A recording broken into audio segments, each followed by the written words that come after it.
राधे राधे, श्री शिवाय नमस्तुभ्यम। देखो, जैसे कि आप सभी जानते हैं कि कार्तिक का महीना चल रहा है और कार्तिक का महीना भगवान विष्णु का अत्यधिक प्रिय है और इसमें स्नान दान इसका बहुत ज़्यादा महत्व बताया गया है। तो आज हम बताएंगे 5वें अध्याय में कि किस तरह से स्नान की विधि और नियम होते हैं। तो आप सभी ध्यान से सुनिए और चैनल को लाइक कीजिए। जिसने सब्सक्राइब नहीं किया सब्सक्राइब करें और कमेंट बॉक्स में राधे राधे लिख दिया करें। राधे राधे। राजा पृथु बोले, हे मुनिवर, आपने कार्तिक और माघ मास का महाफल वर्णन किया। अब आप स्नान की विधि और नियम सविस्तार कहिए, क्योंकि आप उद्यापन की विधि कहने में समर्थ हैं। नारद जी बोले, हे राजन, तुम विष्णु के अंश से उत्पन्न हुए हो। अब तुमसे कोई बात छिपी नहीं है, तथापि मैं नियमों का वर्णन करता हूँ।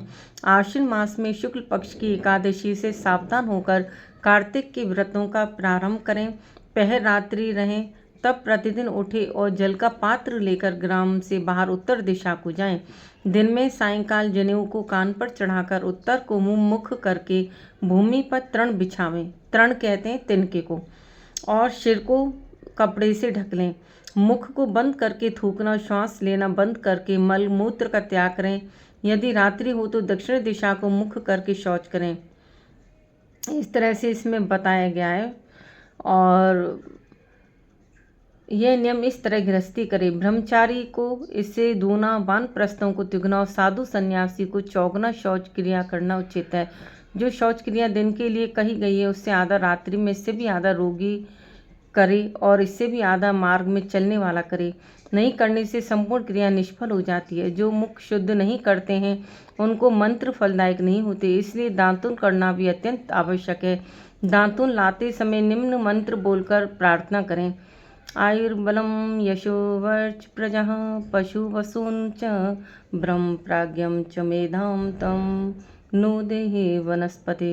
वृक्ष से कहें, वनस्पति, तुम हमको आयु, बल, यश, तेज, संतान, द्रव, यज्ञ एवं वेद पाठ की शक्ति और बुद्धि दें। इस प्रकार मंत्र को पढ़कर बबूल, गोल और आदि किसी दूध के वृक्ष की 12 अंगुल लंबी दांतुन लावें। श्राद्ध तिथि व व्रत के दिन दांतुन न करें। प्रतिपदा, अमावस्या, नवमी, षष्ठी तिथियों और रविवार तथा चंद्र सूर्य ग्रहण के दिन दांतुन न करें। कांटों की वृक्ष कटेरी, संभालू, कपास, पीपल, वट, अरण और दुर्गंध वृक्षों की दांतुन न करें।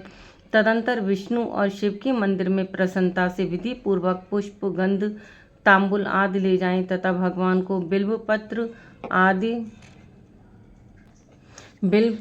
आदि पूजन के उपचारों के साथ नमस्कार करके गीता आदि स्तुति गान करें एवं मधुर वाणी में भजन गावें।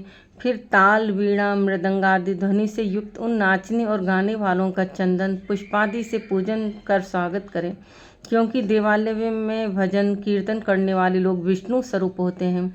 जैसे सतयुग में जप, तप, यज्ञ, दान आदि भगवान को प्रसन्न करते हैं, वैसी कलयुग में भक्ति पूर्वक भजन संकीर्तन आदि एकमात्र साधन है।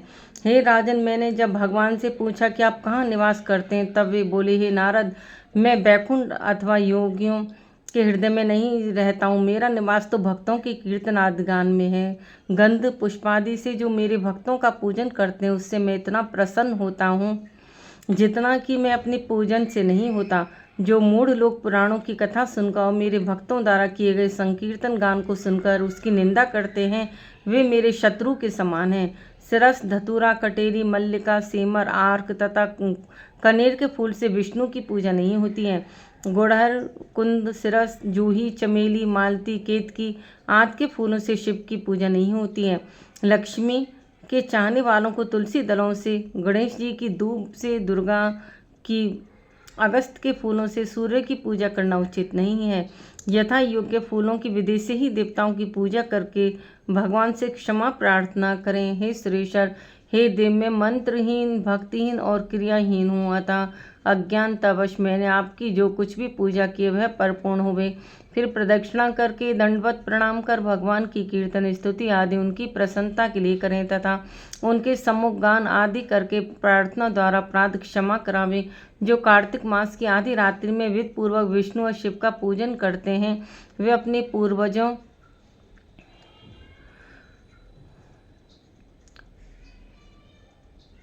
राधे राधे।